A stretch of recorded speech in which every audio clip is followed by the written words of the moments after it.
नमस्कार दोस्तों, आप सब लोगों का शिखर कंपटीशन क्लासेस में हार्दिक स्वागत है।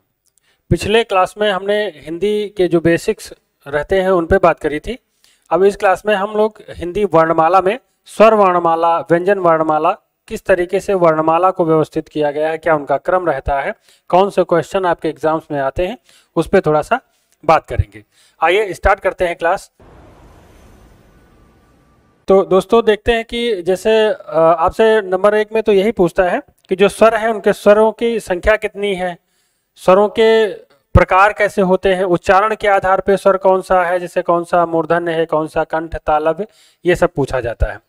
तो जैसा वर्णमाला में हम देखते हैं, वर्णमाला वर्णमाला किसे कहते हैं, तो वर्णों के व्यवस्थित समूह को, वर्णों के व्यवस्थित समूह को, वर्णों के व्यवस्थित समूह, जो वर्णों का व्यवस्थित समूह होता है वो वर्णमाला के अंतर्गत आता है। वर्णों का व्यवस्थित, जैसे का के बाद खा आएगा, ये सब किसमें आता है, तो वर्णमाला में। हिंदी वर्णमाला को 2 भागों में डिवाइड किया गया है, एक तो स्वर होते हैं, दूसरे होते हैं व्यंजन। जैसे देखेंगे स्वरों की संख्या कितनी है, तो 11 होते हैं। व्यंजनों की संख्या कितनी है, तो मूल व्यंजन पूछा जाता है, तो मूल व्यंजन की संख्या 33 होती है। मूल व्यंजन कितने हैं, 33। टोटल वर्णमाला में देखेंगे तो वर्णों की संख्या 52 होती है। टोटल वर्णमाला में वर्णों की संख्या कितनी है, तो 52 होती है। जो स्वर हैं उनमें देखते हैं स्वरों का कैसे विभाजन किया गया है या किस तरीके से स्वर रहते हैं।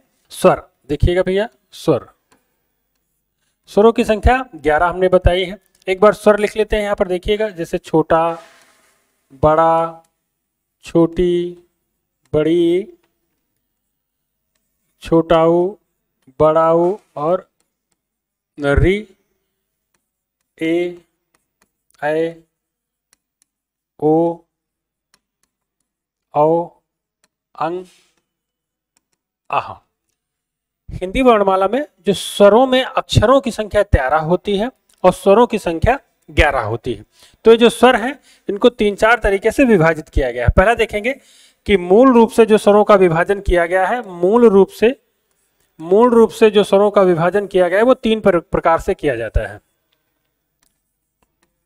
मूल रूप से जो स्वरों का विभाजन है वो 3 प्रकार से होता है। एक तो होता है मूल स्वर, दूसरे होते हैं संयुक्त स्वर, तीसरे होते हैं अयोगवाह। अयोगवाह। आपसे पूछा जाता है कि मूल स्वरों की संख्या कितनी है, तो यहाँ पर 4 होती है। मूल स्वर कितने होते हैं, 4 होते हैं। कौन कौन से? मूल मतलब होता है मुख्य स्वर, ऐसे स्वर जिनमें ना तो किसी का योग हो ना तो किसी को अलग किया जा सके। तो जैसे पहला होता है छोटा, छोटी, छोटा ऊ और री, ये आपके मूल स्वर है। मूल स्वरों की संख्या कितनी है, छोटा, छोटी, छोटा ऊ और री। आपसे पूछा जाए कि जो हिंदी व्याकरण है, ये जो वर्णमाला ली गई है संस्कृत व्याकरण से ली गई, जो जिसके जो जनक है तो पाणिनि को बताया जाता है। और हिंदी का जो पाणिनि कहा जाता है वो कामता प्रसाद गुरु को, हिंदी भाषा के व्याकरण का जो पाणिनि कहा जाता है उनका नाम है कामता प्रसाद गुरु। तो संयुक्त में देखेंगे तो संयुक्त में जैसा आप देखेंगे कि जैसे छोटा छोटा मिलके बड़ा हो जाता है, छोटी छोटी मिलके बड़ी हो जाती है, छोटा मिलके बड़ा हो, या री जो रहता है तो इसमें एक दीर्घ री भी हो जाता है। फिर देखेंगे तो ए होता है, ऐ होता है, ओ और औ, ये आपके संयुक्त वर्ण होते हैं। जैसे संयुक्त वर्ण मतलब यहां तक के, फिर उसके बाद ये यहां तक के, इनको 2 भागों में डिवाइड मान लो कर सकते हैं। इनको दीर्घ वर्ण भी कहते हैं। ये मूल संयुक्त वर्ण है। मूल यदि संयुक्त वर्ण पूछेंगे तो ये वाले रहते हैं यहाँ पर, मूल संयुक्त, मूल संयुक्त इधर वाले हैं, इनको दीर्घ भी कहा जाता है। अब अगला देखेंगे अयोगवाह। अयोगवाह में 2 वर्ण आते हैं, एक होता है अंग और दूसरा होता है आह। अंग को अनुस्वार कहते हैं। अंग को क्या कहते हैं भैया, तो अनुस्वार होता है। विसर्ग और आह को बोलते हैं विसर्ग। आह को क्या बोलते हैं, तो विसर्ग।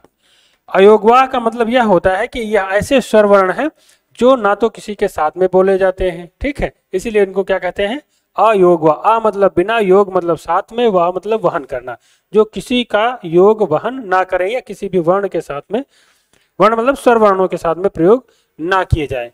तो ये एक मूल रूप से जो स्वरों का विभाजन किया जाता है उसमें क्या है, आपका मूल स्वर आ ई उ री होता है, संयुक्त आ ई उ री ए ऐ ओ औ, ये संयुक्त वर्ण होते हैं। मूल संयुक्त की यदि बात करेंगे तो ये 4 यहाँ पर है। और अयोग वाह में एक अंग होता है, दूसरा आ होता है, एक अनुस्वार होता है, अंग को अनुस्वार कहते हैं और आ को विसर्ग कहते हैं। अगला देखिएगा भैया, अगला एक विभाजन रहता है कि मात्रा के आधार पर जो स्वरों का विभाजन किया गया है। तो मात्रा के आधार पर देखते हैं थोड़ा सा, ये मूल रूप से विभाजन था और ये है मात्रा के आधार पे। तो मात्रा के आधार पे स्वरों का 3 भागों में डिवीजन किया गया, विभाजन किया गया। कौन कौन से? एक तो होते हैं ह्रस्व स्वर, फिर दीर्घ होते हैं, फिर होते हैं प्लुत। ह्रस्व में कौन से आते हैं? ह्रस्व में वही जो मूल स्वर आपके होते हैं वो ह्रस्व होते हैं। कौन कौन से? जैसे छोटा, छोटी, छोटा ऊ और ऋषि वाला री, ये क्या है? ये मूल स्वर्ग है। दीर्घ की बात करेंगे, ये ह्रस्व हैं, जो मूल हैं वही ह्रस्व हैं। और मूल में कौन से थे? आ ई उ री, और इन्हीं को क्या बोलते हैं? ह्रस्व। ह्रस्व मतलब छोटा, ह्रस्व मतलब छोटा, या इनको एक मात्रिक बोलते हैं, एक मात्रिक। ये द्विमात्रिक होते हैं, ये त्रिमात्रिक इनको बोला जाता है। ठीक है, इनके उच्चारण में 1 सेकंड लगता है, इनमें 2 सेकंड लगभग लग जाता है, 2 सेकंड, और इनमें 3 सेकंड लग जाते हैं इनके उच्चारण में। ठीक है, तो ये इस तरीके से होता है। अगला देखेंगे, तो दीर्घ क्या है? दीर्घ मतलब होता है जब समान वर्ण हो। कैसे वर्ण हो? समान वर्ण। जब 2 समान वर्ण अपने ही वर्ण को दीर्घ में परिवर्तित करते हैं, उन्हें दीर्घ वर्ण कहते हैं। जैसे छोटा छोटा मिलके बड़ा, तो ये हो जाएगा आपका बड़ा, फिर छोटा छोटी मिलके बड़ी, फिर छोटा मिलके बड़ाऊ, और ये दीर्घ री। ये जो दीर्घ री है ये हमेशा किसमें प्रयोग होता है? ज्यादातर अधिकांशतः संस्कृत के शब्दों में इसका प्रयोग किया जाता है। फिर प्लुत होते हैं, तो आपने देखा होगा एक इस तरीके से बनता है, एक इस तरीके से बनता है। ये प्रतीक होता है, जैसे कहीं लिखा हो, जैसे ओम लिखा रहता है, आपने देखा होगा ओम, तो ये जो ओम लिखा है एक ओंग लिखा होता है। ये ओंग लिखा है, ये क्या लिखा है? ओंग। ये लिखा है ओम। तो ये जो दीर्घ था, ये जो संयुक्त वर्ण था, इसके बाद में इसका प्रयोग किया गया प्लुत का। तो ओ को थोड़ा लंबा खींचना है। कैसे? ओम। तो कहने का मतलब जो ये प्लुत स्वर होते हैं ये हमेशा दीर्घ के बाद में ही प्रयुक्त हुए होते हैं, दीर्घ हो या फिर संयुक्त वर्ण हो। अगला देखिए भैया, तो ये मात्रा के आधार पर स्वरों का विभाजन होता है। कौन कौन सा है? ह्रस्व, दीर्घ और प्लुत। अब चूंकि दीर्घ में आ ई उ है, तो उसके बाद भी दीर्घ का मतलब 2 मात्रिक वाले ऐसे वर्ण जिनकी 2 मात्रा हो। तो 2 मात्रा तो ए की भी होती है, ऐ की भी होती है, ओ की भी होती है और औ की भी होती है। तो ये भी क्या है? दीर्घ है। लेकिन देखना क्या है कि मूल दीर्घ कौन से हैं? तो ये वाले। जैसे वहां पर हमने देखा था मूल संयुक्त कौन से थे? तो इधर वाले। यदि मूल दीर्घ देखेंगे, मूल दीर्घ जो मुख्य दीर्घ है वो कौन से हैं? ये वाले। मुख्य दीर्घ कौन से हैं? तो बड़ा, बड़ी, बड़ाऊ और री, ये क्या है? मुख्य दीर्घ। जैसे ऑप्शन में आ जाए कि निम्न में से कौन सा दीर्घ वर्ण है, यहाँ पर मान लो लिखे जाए, हम आपसे पूछें कि दीर्घ वर्ण कौन सा है, हमें बताना है आपको। आप बताइए कि दीर्घ वर्ण कौन सा है। यहाँ पर ऑप्शन में ए हो, ओ हो, ठीक है, और एक मान लो ये मूर्धन्य री सा लिखा है, ये हो, और ई हो। तो इसमें आपसे पूछ रहा है कि दीर्घ कौन सा है। तो दीर्घ तो सभी हैं, ये दीर्घ नहीं है, लेकिन इसमें भी पूछ रहा है कि दीर्घ कौन सा है, तो आप इसको लगाएंगे। किसको? ई को, जो मूल दीर्घ है। इसी प्रकार से अगर जो आपसे संयुक्त में पूछेगा कि निम्न में से कौन सा मूल संयुक्त है या निम्न में से कौन सा संयुक्त है, तो देखिए भैया, जैसे संयुक्त में पूछेगा तो ए ऐ ओ औ को ही प्रायोरिटी देंगे। दीर्घ में पूछेगा तो आ ई उ या दीर्घ री को प्रायोरिटी दी जाती है। तो इस आधार पे आपसे भी, इस आधार पे भी क्वेश्चंस पूछे जाते हैं। अगला देखो, ये मात्रा के आधार पे था विभाजन। एक होता है मुखाकृति के आधार पे स्वरों का विभाजन। तो मुखाकृति के आधार पे क्या होता है? जैसे मुखाकृति के आधार पे देखिएगा, मुखाकृति, मुखाकृति यानी कि जब स्वर बोलने पे आपका मुख किस तरीके से चेंज होता है, मुख की आकृति कैसी बनती है। तो मुख की आकृति मेनली 2 तरीके से बनती है। एक तो वृत्तीय स्वर होते हैं, वृत्तीय इनका गोलाक्षर बोलते हैं, ठीक है, गोलाक्षर बोलें या वृत्तीय बोलें। एक होता है वृत्तीय, एक होता है आवृत्तीय या आवृत्त। तो वृत्त या आवृत्त, तो वृत्तीय या फिर आवृत्ति, तो इनको वृत्त बोलते हैं, वृत्त, और इसको बोलते हैं आवृत्त, आवृत्त, आवृत्त। ठीक है, तो वृत्त में देखेंगे क्या है, जैसे बोलते हैं अ ई उ, तो उ बोला तभी मुंह की आकृति गोल होती है, वृत्त के समान गोल होती है। तो जैसे उ, बड़ा उ, ओ और औ, ये जो चार अक्षर हैं ये क्या है, वृत्तीय स्वर बोलते हैं या गोलाक्षर स्वर बोलते हैं इनको। गोलाक्षर भी होते हैं और वृत्तीय स्वर भी इनको बोलते हैं। बाकी जो आपके बचते हैं जैसे क्या है, आ है, छोटा है, बड़ा है, छोटी है, बड़ी है, ए है, ऐ है। ठीक है, ये सब किस में आते हैं, तो ये सब आते हैं आवृत्त में। किस में आते हैं, आवृत्त में। अब देखो भैया, ये जो वृत्तीय स्वर होते हैं इनको दो तरीके से और डिवाइड किया गया, जैसे अर्ध विवृत्त, विवृत्त, अर्ध समृत्त और समृत्त में। इसी जो वृत्तीय या आवृत्त है इनको भी चार भागों में डिवाइड किया गया है। कैसे, देखिएगा, ये उच्चारण प्रयत्न के आधार पे भी बोला जाता है। क्या है ये, उच्चारण प्रयत्न या मुखाकृति, उच्चारण प्रयत्न या फिर मुखाकृत के आधार पे। तो इसको चार भागों में डिवाइड किया गया है, जैसे अर्ध विवृत्त, अर्ध विवृत्त, अर्ध विवृत्त, फिर विवृत्त, विवृत्त, अर्ध विवृत्त, फिर क्या होता है भैया, विवृत्त, विवृत्त, फिर होता है अर्ध समृत्त, अर्ध समृत्त, फिर आता है समृत्त।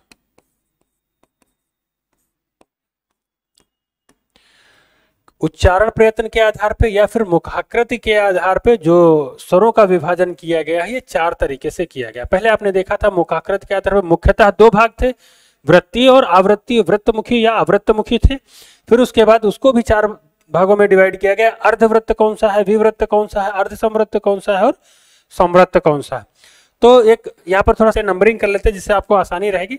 1 2 3 4 5 6 7 8 9 10 और ये 11, ये बाद वाले आयोगवाह हैं, इनको स्वरों के अंतर्गत नहीं रखा जाता है, जिस कारण इसको आवृत्त, विवृत्त, उच्च, दीर्घ इनमें समय नहीं रखा गया। ठीक है, तो देखिएगा अर्ध विवृत्त एक दोहा है छोटा सा, अर्ध विवृत्त कहे 9 11, अर्ध विवृत्त किसे कहें, 9 11, दो को कहें विवृत्त, दो को कहें विवृत्त, अर्ध समृत्त कहें 8 10 को, समृत्त 34, समृत्त 34 56 को।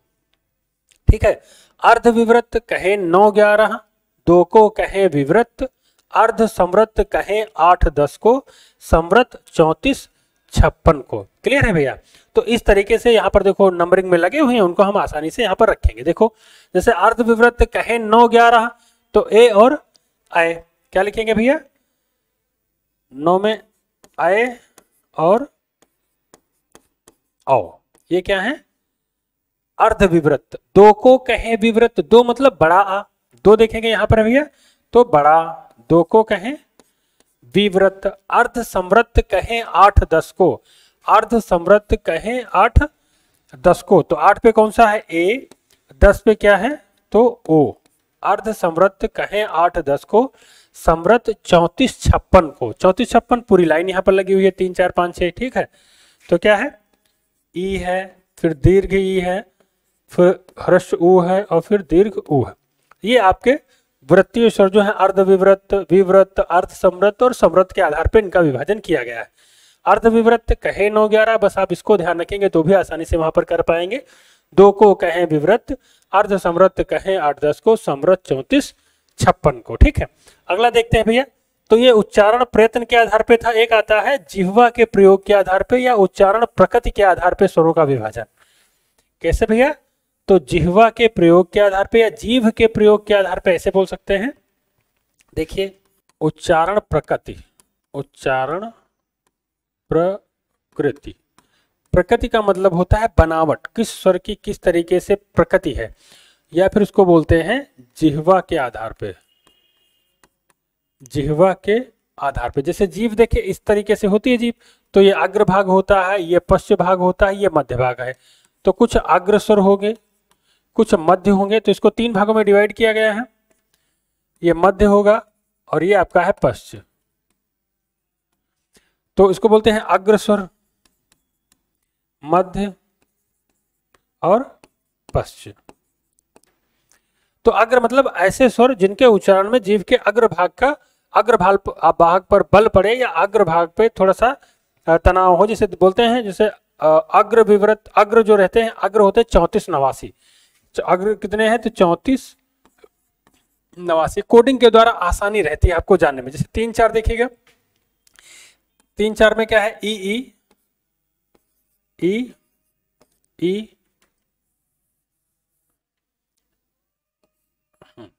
ई ई और 8-9 पे ए आए, क्या है?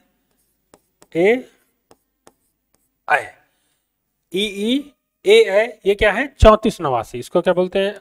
इनका 34 नवासी। 34 नवासी क्या है भैया? तो ये आपके हैं अग्र स्वर। ठीक है, मध्य स्वर के अंतर्गत छोटा को रखा गया है। मध्य स्वर कौन सा भैया? तो ये है आपका छोटा। छोटा क्या है? मध्य स्वर। शेष सभी, शेष सभी, यहाँ पर शेष सभी भी लिख सकते हैं, शेष सभी। तो शेष सभी कौन कौन से बचे वहां पर देख लीजिए। तो जैसे क्या बचा? बड़ा है, फिर ऊ है, बड़ा ऊ है, फिर आपका री है, फिर ओ है, फिर औ है, और अंग आह को इसके अंतर्गत स्थान नहीं दिया जाता। हम फिर पुनः बता रहे हैं, क्योंकि अंग आह क्या है? एक अयोगवाह स्वर होते हैं। कैसे होते हैं?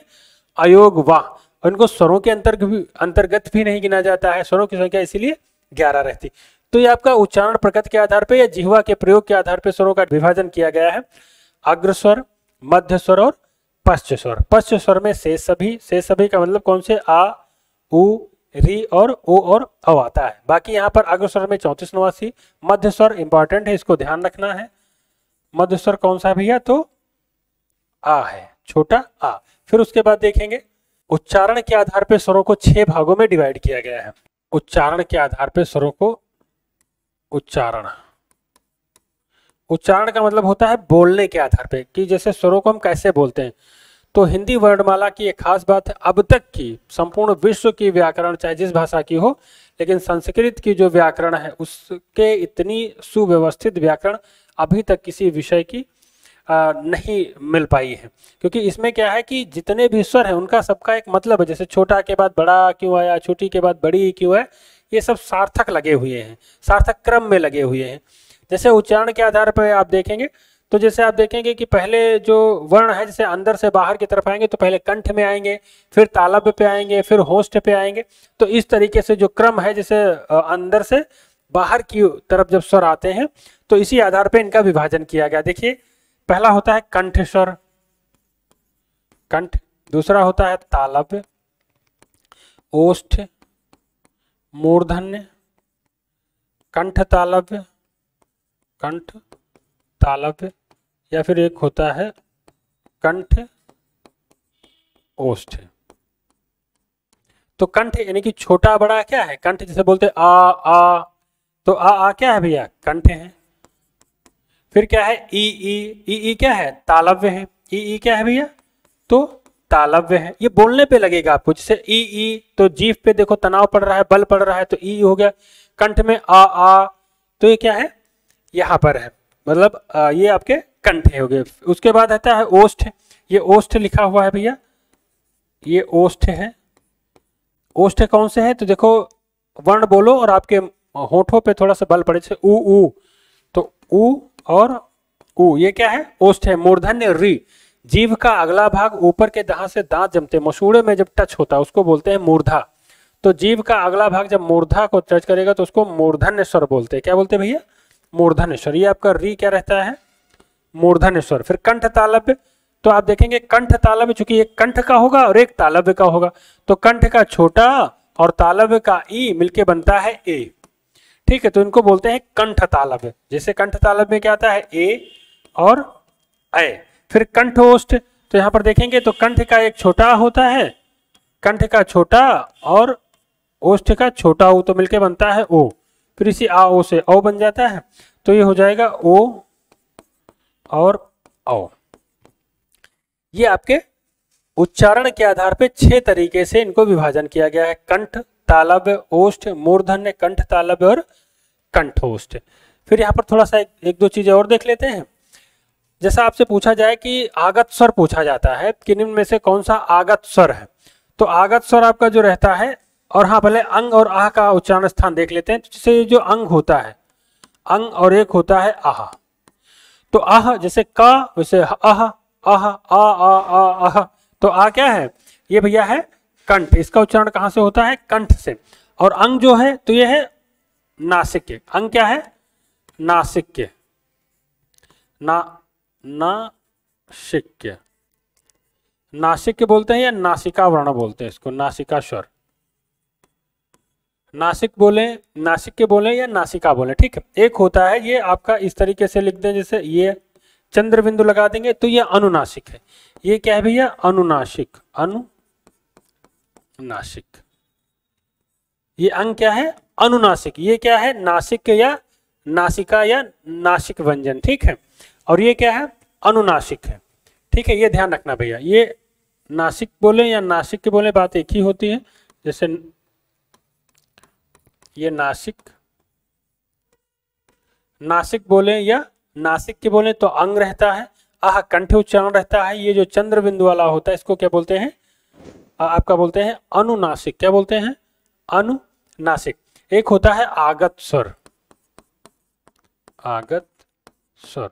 आगत स्वर के अंतर्गत ये अ को रखा गया है, आगत स्वर के अंतर्गत आ को। जैसे देखेंगे आप कोई भी अंग्रेजी भाषा का शब्द होगा, जैसे ऑल है, ऑफ है, ऑन है, ऑफिस है, कॉफी है, तो इन शब्दों में हमेशा अ का प्रयोग होता है। अ यानी कि आगत स्वर है। आगत स्वरों की संख्या कितनी है, तो एक है। कौन सा है, ये अ, इसको आगत स्वर कहा गया है।